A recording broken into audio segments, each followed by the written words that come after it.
From inside the Banner offices along the Inner Harbor, it is the Banner Baseball Show. Paul Mancano and John Meoli live on a Tuesday in April. John, we're here to talk about the Orioles, not the Ravens, as the description might lead you to believe on YouTube or X. We are live every week.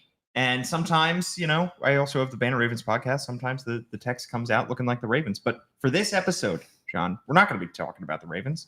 Did you have any thoughts pre-NFL draft on who the Ravens should take? No, but you, as someone who, I have no thoughts. As someone who is around for it, this would be the time of year, and by the time of year, I mean from opening day until the NFL draft, when Buck Showalter would ask, as he was like BSing during his media availability, when the NFL draft was, he would ask for whatever the full month and a half. When's the NFL draft? Who are they going to take? And I was actually thinking, like, when I saw that you had this one as well coming up, I was like, when's the NFL draft? And I realized I sounded like Buck Showalter, and I decided not to ask. So the question is, when is the NFL draft? Well, it is in 2 days. And let me tell you. This week? Yeah, this week. The Masson automatically had, like, a great once a month, like, pregame segment where they would just cut up the best Buck Showalterisms from just him shooting the breeze during pregame press conferences and just run like 10 minutes of it. And it was great content. Yeah. I mean, it was automatic, great content. For April, I'm sure it's just, when's the NFL draft? Who are we taking? Yeah. And then him just. What do you think? What do you think of the pick? Yeah. I remember when he was with the Mets, Buck Showalter started talking about Broadway a lot and was like naming his favorite Broadway shows. He was like, Phantom of the Opera. That's a good one. He would fill up a lot of time. He had a lot of opinions on a lot of different things. Ain't that the truth? Ain't that? So do we. So do we. And we're going to share them with you because this Orioles team right now is 9-12. We're going to talk about everything that is going wrong, specifically on the pitching side, because there are multiple leaks in this boat. The boat is slowly, I wouldn't say sinking, but it is certainly dipping below the surface. And I think that, there are a lot of holes that this team needs to plug.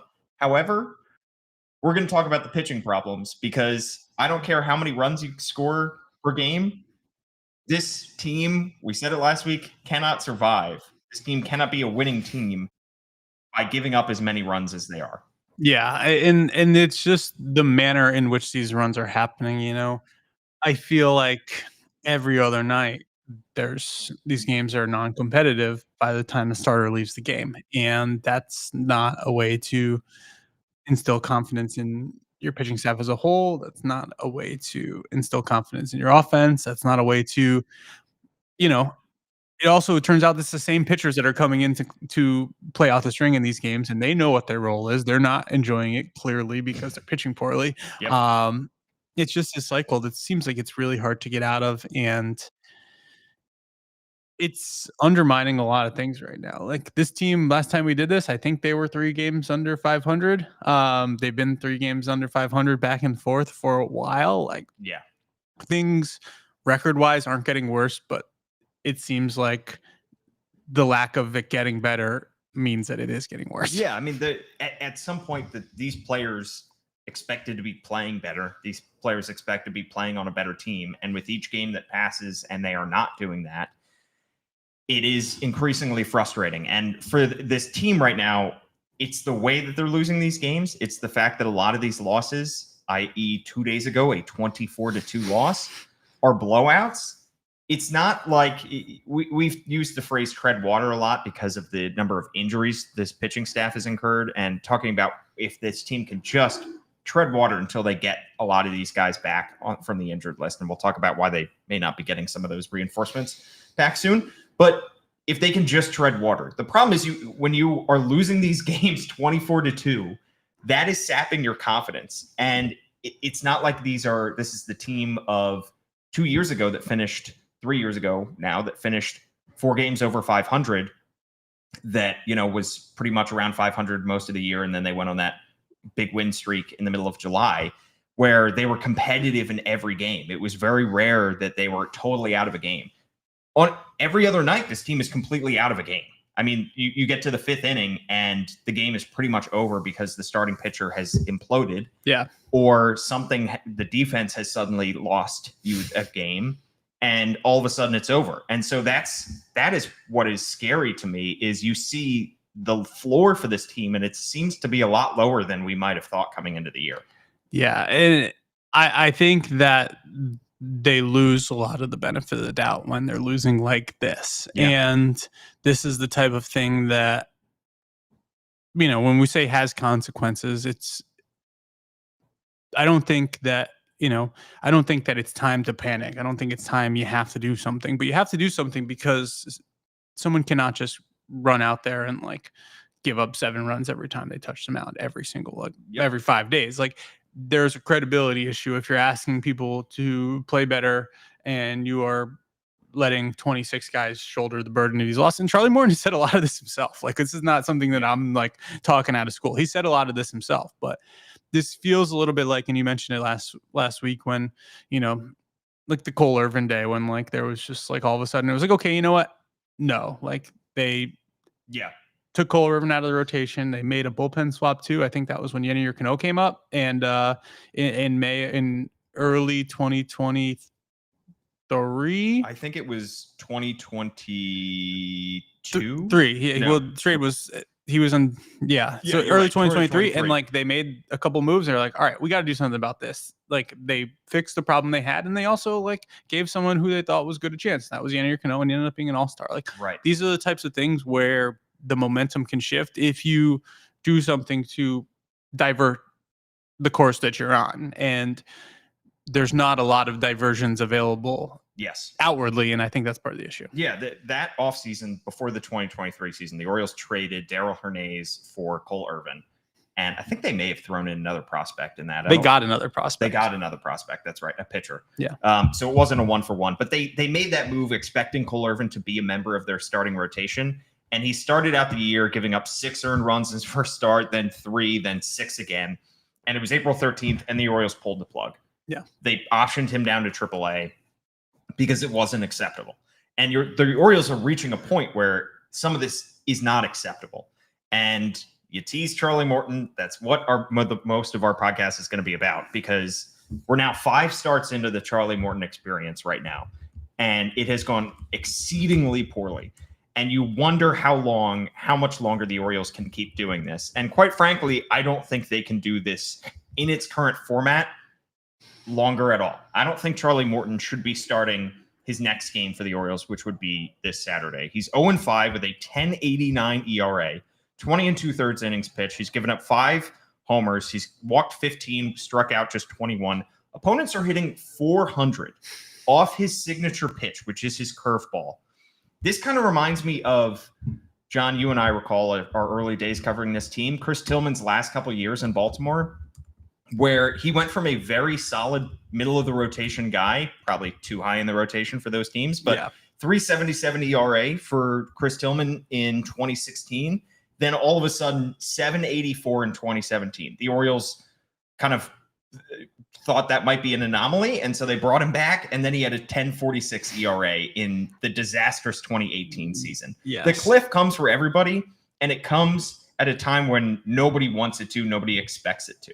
So that's why so many of these pitchers get to a certain point and teams stop paying them, teams stop looking at them, because yes, they may be putting up great stats the year before, but at some point it's going to happen. And sometimes it happens without warning, and it happens all of a sudden. It's not like it goes from Charlie Morton giving up, having a 4 ERA to then a 5 to then a 6. The cliff has come for Charlie Morton. And it's clear that, yes, his velocity may be okay, but his curveball has completely abandoned him. Yeah. And I'm not somebody who would have said this in January, so it's disingenuous to say it now, but the cliff was that his age. He's 41 years old, and that you don't see a lot of people pitching at this stage in their career for a reason. I think it's interesting how this has manifested itself. And I kind of said it last week. I think the last 2 starts he's been in the zone a little bit more, but that has resulted in him getting hit more. But it just seems like when you have pitched for 16 years in the big leagues, you know exactly what's going on. I think he said it himself a couple starts ago that for this team to get where when it needs to be, they have to be a little delusional and just be whatever, we lost, it's going to be fine. I could do this. And irrational confidence. Yeah. And I don't see that with him. I mean, he's not the type of pitcher who has ever kind of been not able to throw the ball over the plate. And like, that's what's happening. And he's missing middle right now. And he's getting himself into bad counts. He's coming over the plate and he's getting himself into counts where they know the curveball's coming and he's getting hit. It's really challenging. I don't know how they keep this going. And that's not to say that he can't help at any point.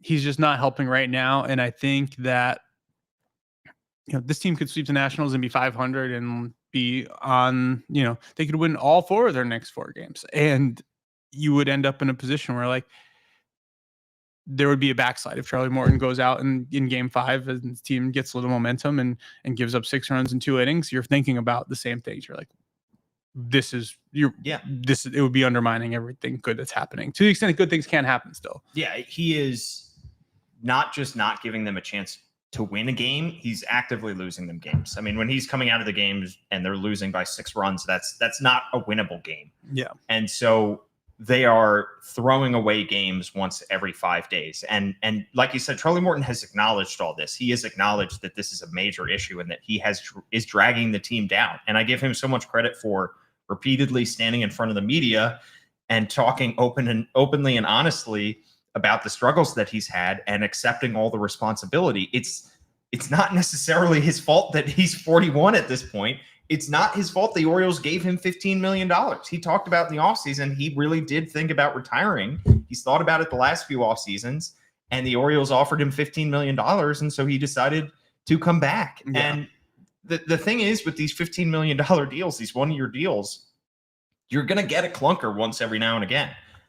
The Craig Kimbrell contract was fine for the first half. It ended up kind of biting them in the butt in the second half of that season, second half of that contract. But you could say, all right, it's 1 year, $15 million.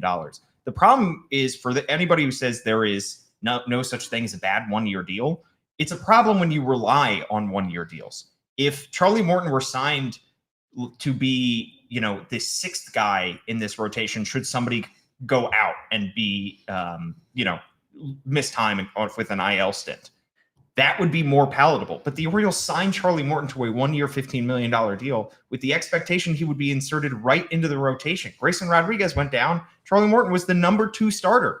He started the 2nd game of the season. Yeah. And so you get what you pay for at a certain point. A 1 year, $15 million deal. So far, it seems like Tomoyuki Sugano, who signed a similar contract, 1 year, $12, $13 million, seems to be going okay.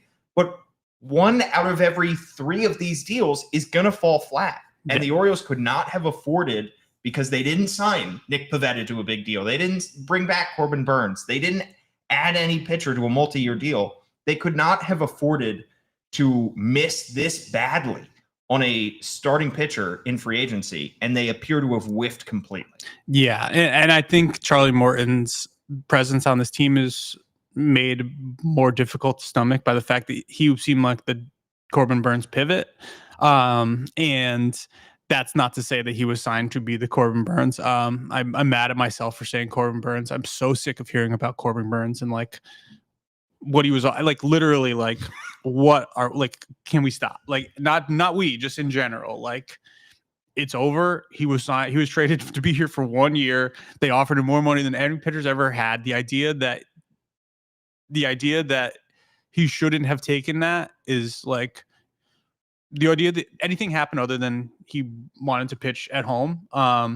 Because Corbin Burns is smart and his agent is Scott Boras, and Corbin Burns would have signed another $100 million contract after that 4-year deal was up, and he would have made more money than he's making right now. So like, what are we talking about? Right. Sorry for getting, but to that point, like Charlie Morton is somebody that the Orioles need to not be terrible right now, but they signed him as a guy they really were just hoping could be fine, could be Charlie Morton. And that's like, they didn't sign Charlie Morton to be the number 2 starter or the number 3 starter or the Corbin Burns replacement. I think you line him up ahead of, Dean Kramer out of respect for Charlie Morton.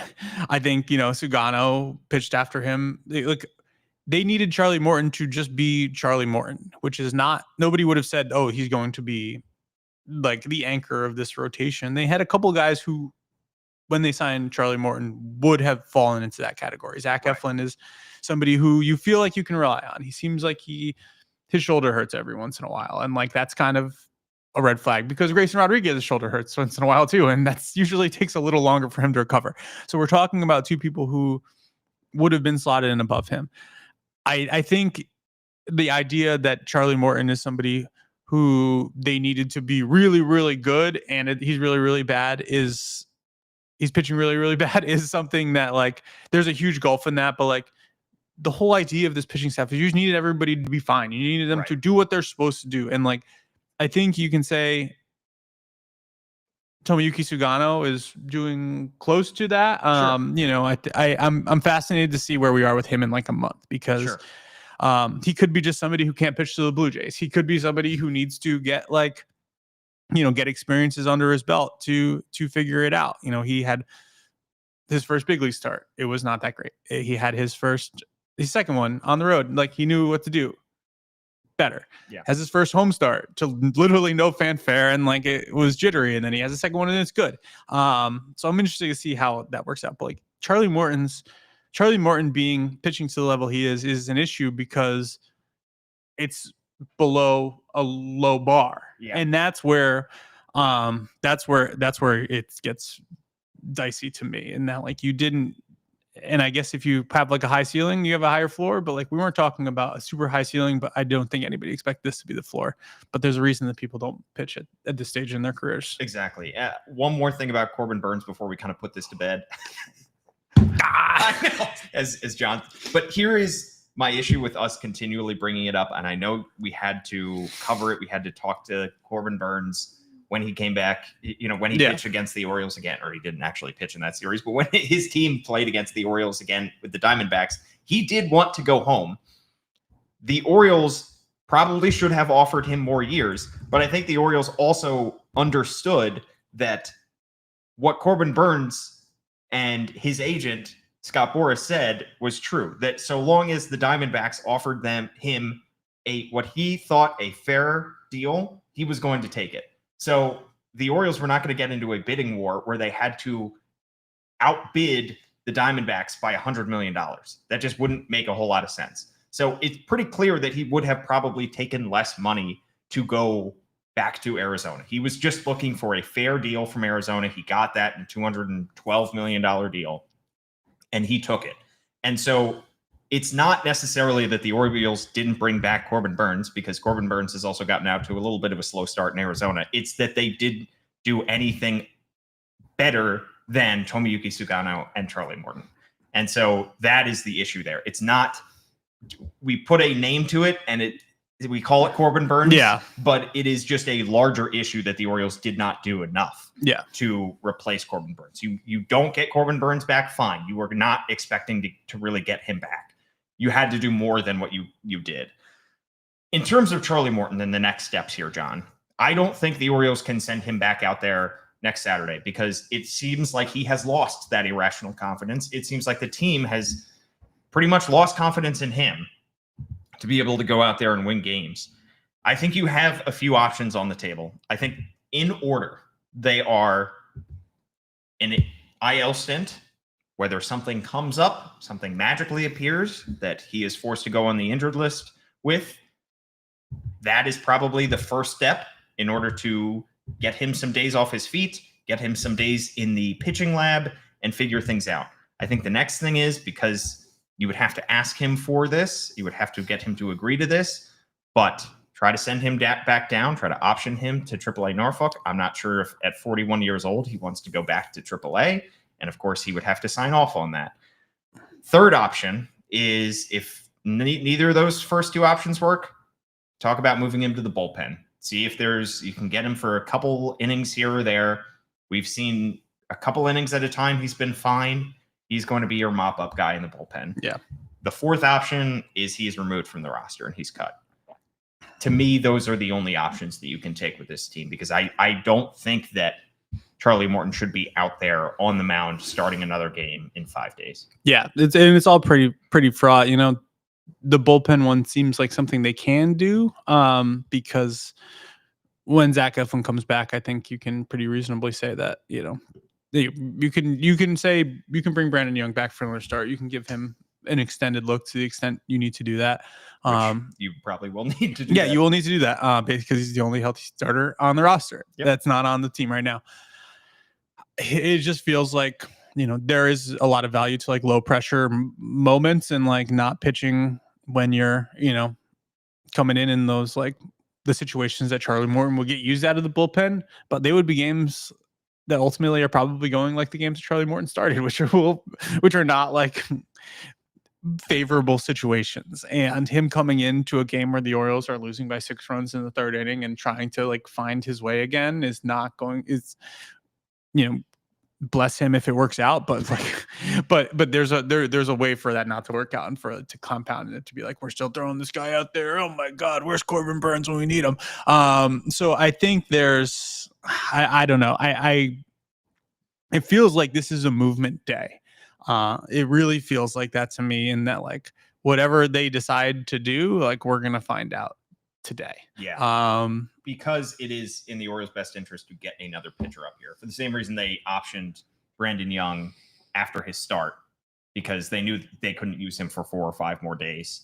So they just got another pitcher up there, and that was Cody Poteet. Yes. And yeah, I think there's, I don't know what the solution is of like who they bring up, but it feels like we mentioned the Cole Irvin day. I don't know who got optioned alongside him. I wish I could remember it. It would be funny to see that full transaction. I think I would worry about your mental health if you could remember. If I remembered, I just remembered that day. I was just like, oh wow, they're doing this. But I give them a lot of credit for that at the time, because that was a move that they had to make, and they recognized they had to make it. The guy had a 10 ERA in 3 starts, and he came back up. Didn't kill his confidence. He ended up bouncing back and forth between the rotation and the bullpen, and Cole Irvin ended up being a contributor for this team for a couple years. Yeah. It was Keegan Aiken paternity list stint, which not replicable at this point. Not replicable. No, I don't think you can just on command have a baby. No.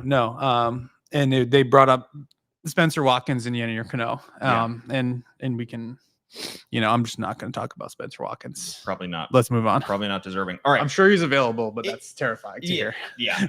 They do have a returning piece potentially in Kyle Gibson, who, of course, they signed to a 1-year, $5.5 million deal, who could be joining this team soon. He's made 3 starts, I believe, in AAA Norfolk now. He will be joining this team at some point soon. His last start, he was up in the 60s or 70s in terms of pitch count. So that is a potential option, but does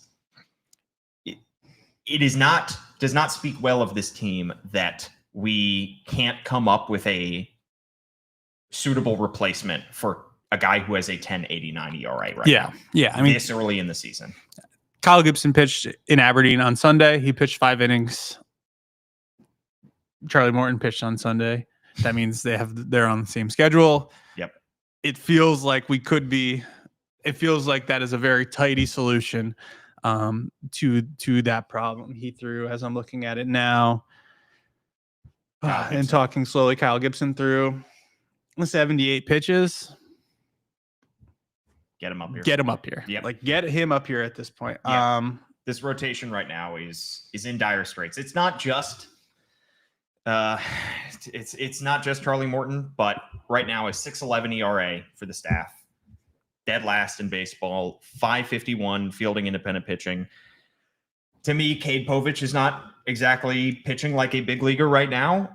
And the injured guys that they have, Grayson Rodriguez and Zach Eflin, it appears those guys do not seem ready for a return. When Mike Elias spoke with the media a few days ago, he said Grayson Rodriguez was responding well to the bullpens, and then we found out 2 days later that Grayson Rodriguez had shoulder soreness. He went for imaging. This is an issue because he also went on the injured list, not with a shoulder injury. He went on the injured list originally in spring training with a triceps back of the elbow issue. Yeah. Missed a lot of time. That was when Brandon Hyde announced that Grayson Rodriguez would start the season on the injured list. Now he's got shoulder inflammation. He got 1 imaging done. Did not like the first opinion because he's going for a second opinion. Typically, when you need to get a second opinion, it's because you do not like the first opinion. That is scary. And then Zach Eflin with his lat strain. It's a lat strain, so that's going to take some time.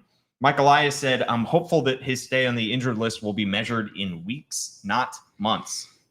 Hopeful it's going to not be measured in months. That means it could be measured in months, and we could be talking about June or July when Zach Eflin returns to this rotation. Those are your top two pitchers in your starting rotation that you could be without for a long, long time. That is a scary idea, John. It's really unpleasant to think about.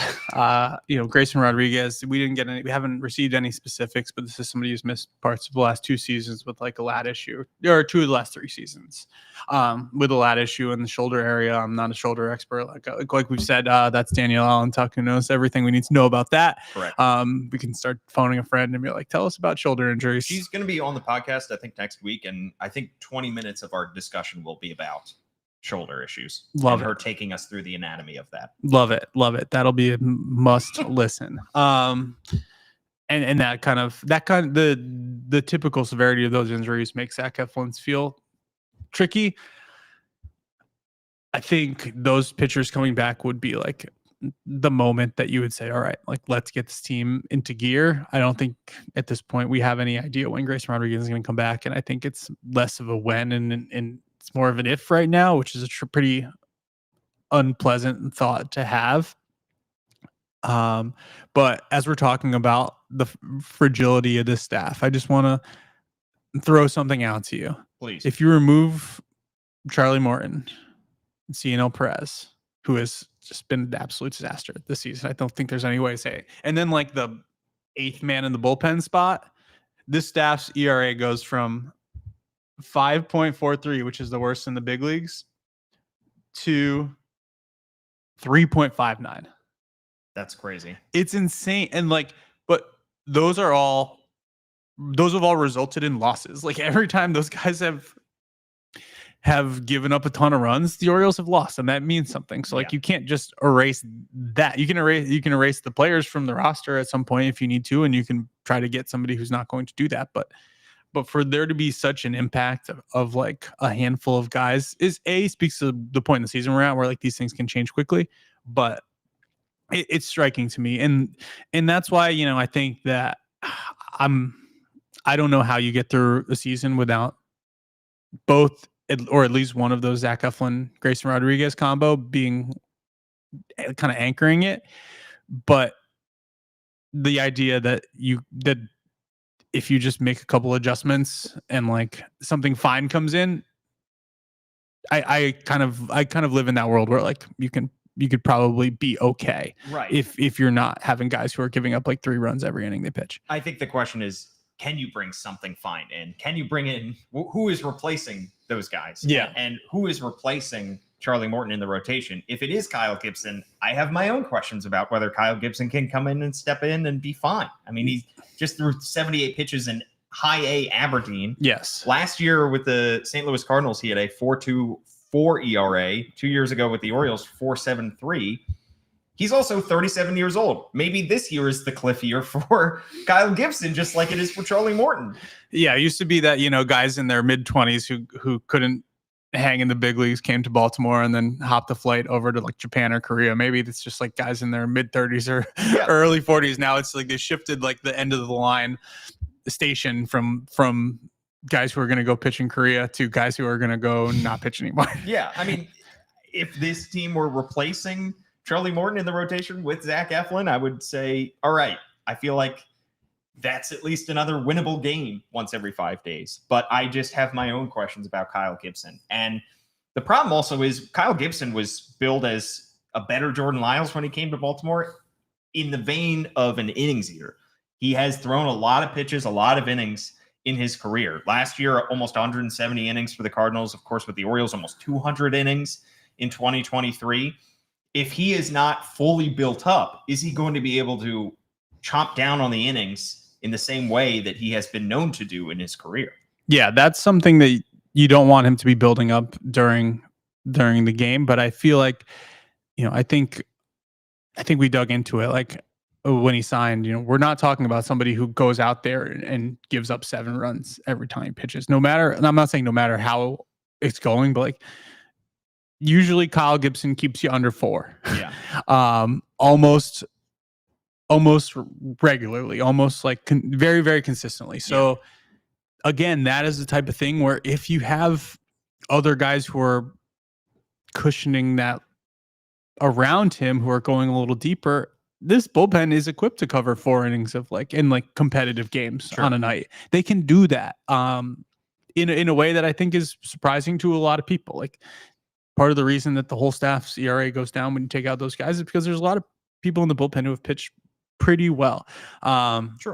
So I'm not necessarily concerned about right now how deep he would go into games. I think they just need to give themselves a chance, because we did some win-loss splits last week offensively, and some of the guys who are producing better in wins and losses, and there's very little juice to a game when you're losing by 7 runs in the third inning. You're not as locked in as you want to be. It's hard to do, and this team is not giving itself the best chance to win when they're not in games this quickly. And on a macro scale, I looked up over the weekend, John, I had some time on my hands. I looked up all the pitchers that the Orioles have drafted under Mike Elias, because we knew that this is his strategy. You draft the bats, you acquire the pitchers via trade or via free agency. It's part of the reason they moved the wall back, was to try to attract pitchers to come to Baltimore. Whether that has worked out or not, TBD. But in terms of their strategy of drafting pitchers, what they do is they draft pitchers early, or they draft hitters early, I should say. They draft pitchers on day 2 of the draft in the rounds 10 through 20. Used to be rounds 20 through 40, but now it's rounds 10 through 20. Under Mike Elias, the Orioles have drafted 65 pitchers. None of them with a first-round pick, none of them with a second-round pick. They've usually saved them for the later rounds, but they have taken 65 pitchers. You hope that some of those guys you would be able to get in your pitching lab, develop them, and turn them into big leaguers. Of those 65, 0 have made their big league debuts with the Orioles. You have got Brandon Young, who was an undrafted free agent, just made his big league debut with the Orioles. He was signed in 2020. A couple other guys have been big leaguers with other teams. I think Connor Gillespie was a big leaguer because he was a Rule 5 draft pick out of Baltimore. He has debuted elsewhere, so he is a big league pitcher. Yes. However, and there are as well some in the Baseball America top 30, which you contribute to, John. Yes. That could be big leaguers at some point with the Orioles. Talk about Michael Ferret, Alex Pham, Cameron Weston, Trace Bright. There are guys that could be on their way to Baltimore eventually. But in all the years that Mike Elias has overseen the draft, they've drafted hitters incredibly well. They have yet to hit on a single pitcher. And they've traded some of those guys out in order to get pitchers. I mean, they trade Jackson Baumeister last year, and that helps them get Zach Eflin. But the fact that they have not had a single one of those 65 pitchers that they have drafted come up to Baltimore to make his big league debut is striking. Yeah. What do we got on runtime, Paul? How long do I have? Yeah. I wrote about this, so it's like self-plagiarizing. This is the type of thing where you write about, you write about, 6+ years of, we got some time. You write about 6+ years of like pitching strategy and development, and you realize you forgot things. So if our editors are watching this live, I'm going to make a couple of updates and mention, Yennier Cano and all the guys they have helped the big league team that they've helped along. But a lot of this is down to their decisions. A lot of this is down to stuff they cannot and could not control. The result is that they are left being able to say pretty confidently and pretty well that they're doing what they mean to be doing. They are just not doing it. Gosh, I don't know if the answer is quickly enough or to the level that they need to. You're right. So we know that in 2019, they took a bunch of hitters. We know that they did that, because this front office knows that college hitters specifically have more data behind them. You can project them out to be big leaguers more easily. And wouldn't you know that almost all of them are big leaguers? Yeah, they hit that 2019 draft, Adley Rutschman, Gunnar Henderson, Kyle Stowers, currently raking in Miami. Yeah, Daryl Barrels, Daryl Hernandez, who we mentioned before, Kyle Stowers. We said Kyle Stowers, Joey Ortiz. Yeah, was a 4th rounder that year. They did a really good job. They nailed it. And Zach they also, Watson's the only guy that didn't make it. Pretty much. Yes, and he's playing again on the he's playing against the Savannah Bananas. I'm pretty sure. Yeah. We can't talk about that too much because everyone will do that story when they come here, but we'll do that. Okay. Don't listen to this. Don't listen. Baltimore Sun reporters. But they also had a ton of pitchers in the system at that point. Dan Duquette used a lot of high draft picks on pitchers. He acquired a ton of pitchers when he traded off everyone that wasn't nailed down. So there were pitchers. Those pitchers ended up pitching in the big leagues mostly. What the Orioles did in that 2019-2020 pandemic period was to get those pitchers to the big leagues. A lot of them got better. Did they get good enough to make a huge impact? No. Dean Kramer's basically the only starter from that era that's left. Keegan Aiken is a fine, maybe even better than fine reliever. You take that. There's a lot of pitchers who are not pitching here anymore for a reason. That still got better in that era. So the pandemic happens. They have to basically pull back the reins on everyone because there's not a lot of games. You have a couple of years where there's a few guys who are popping. And you're gonna nod as I'm giving some names. Zach Peak, good stuff. Gene Pinto, good stuff. Yep. Kyle Brnovich, good stuff. Brandon Young was somebody in that 2021 season that was starting to be one of those guys who was like, I think there was a lot of buzz internally. There was always a lot of buzz internally about Brandon Young. They loved Brandon Young. Carter Baumler. Yeah, all of them got hurt. Pretty much all of them to a man got hurt and kind of stunted that progress. Kyle Brnovich still in the organization. Brandon Young, obviously a big leaguer now. All of these guys got hurt, and that stunted that a little bit. As this is happening, the 2021 draft, they did a really good job of finding the raw tools, like the raw skills that they want and think they could make better. 2022 draft, same. 2023 draft, even more of the same. That probably some of the names you mentioned, Michael Ferret, Zach Fruit, Nestor Herman, Trey Gibson, who I saw last week in Aberdeen. These are the guys who are going to be the pitchers who you're going to see on the mound in Baltimore. The problem is that they are taking these malleable skills, these pitchers with this talent that they have, and they're making them better, but they're doing well with what they're working with, and what they're working with is not like the high-end impact arms that come at the top of the draft. There's a reason that those guys get drafted where they do, because of the talent they have and the ability to just say, let's go, you're going to the big leagues fast. And there's a reason why you can reasonably say, like, no thank you, I'm not really going to get into that, because they get hurt and they flame out. There's guys who don't make it, and there's no real rhyme or reason to how that happens. So they're doing what they want to do. You hear all the time about how the Astros won the World Series because of the guys that they drafted with their top picks, the Carlos Correas, the Alex Bregmans. We know all about this, but like after all these guys left, they won a second World Series because a lot of guys who they signed as pitchers, the Framber Valdez, the Luis Garcias, those types, they didn't trade them and they let them develop, and then it became the pitchers they wanted to be. It's just like a mismatched timeline thing. There's also no real fast track the way that the hitters were fast track. It's not like they're taking high level players in the 2021 draft like the Colton Cowsers and the Connor Norbys, and they're ending their first full seasons in AAA.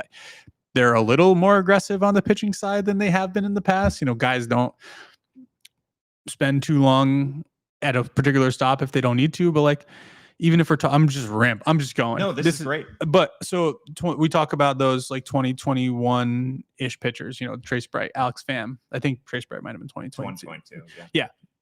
But those pitchers, who kind of became the next wave. If we say the 2021 was all the guys who got hurt, the 2022 guys did not. The guys who kind of rose to being known, for lack of a better word. Alex Pham, Ryan Long had really, really good seasons in Aberdeen. Trace Bright had a really good season in Aberdeen that year. They all got to Bowie at the end of the 2023 season. I'm doing this all off memory. 2023 seasons. And then they spent all last year at Bowie, and then they're back there this year. And like part of that is AAA. I don't know if there's not room for them in AAA. Part of them is do they want to keep them stretched out? Did they not match their development? But spending parts of 3 seasons in AA is not something that you do when you're trying to like push guys to the big leagues. Like, is it good for their development? Probably. Is it good for the Orioles? No. Would these guys be good for the Orioles in their current state? Maybe not, if they're still in AA right now. Cam Weston's somebody who's in AAA now, but they moved him quickly through AA because the results were there and it was working. All of this is to say that they're doing all the things that they want to do and say they are going to do. It is 6 years into this, and they're not really getting any meaningful contribution from their own homegrown pitchers to the big leagues. Brandon Young is the first pitcher that their first homegrown pitcher from this front office that debuted here. That's Cade Povich and Chase McDermott are guys they traded for, and they count. And Yennier Cano counts, and Felix Bautista, they fixed him and made him an all-star, and he's awesome. He's going to be awesome again. We think we can pretty confidently say that.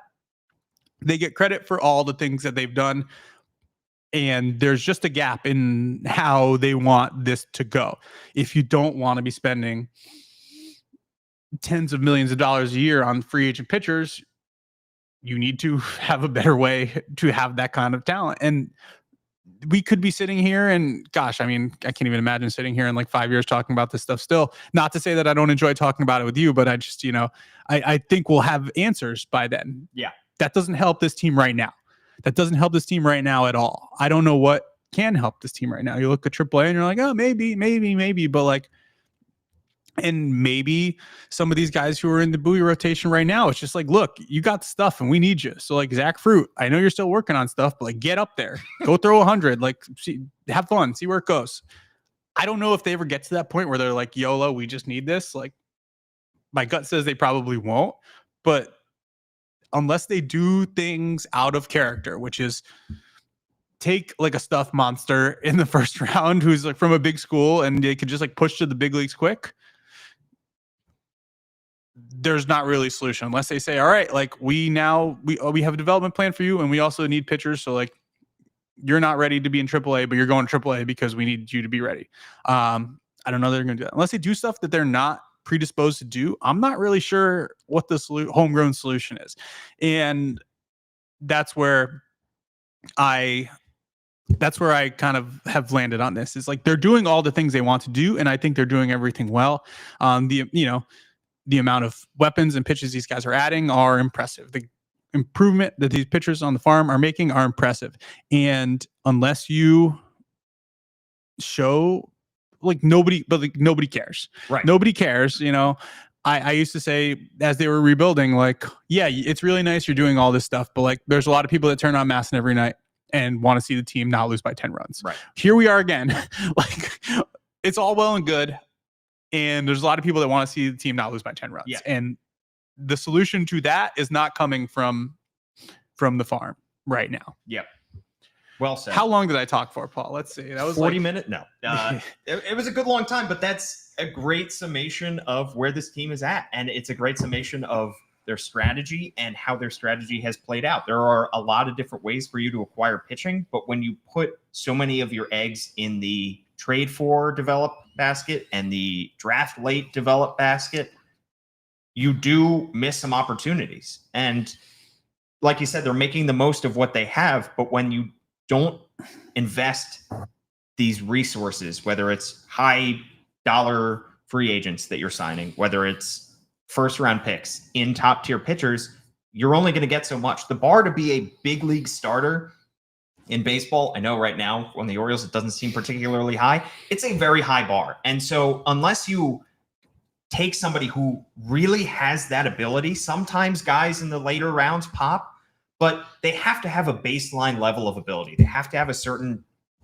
most likely they have to have a certain size, certain extension, certain strength, certain ability to hit high velocities on their fastballs.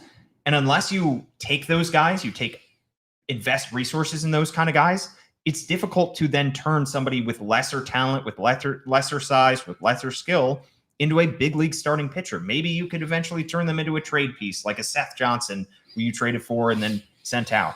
Or you could turn them into a bullpen arm like you have with Keegan Aiken. But unless you take somebody with those requisite skills, you can't just make gold out of a 20th round pick. It's just an incredibly difficult proposition because those guys go early. Yeah. It's like to make a draft comparison, take this full circle in the NFL, you can't just take a 7th-round tackle and assume that he's going to be your starting tackle. Yeah. Those guys go early. There are positions that go off the board early, and pitchers are one of those. If a guy has certain requisite talent, he's going to be taken early. And so the Orioles have done a great job drafting and developing hitters.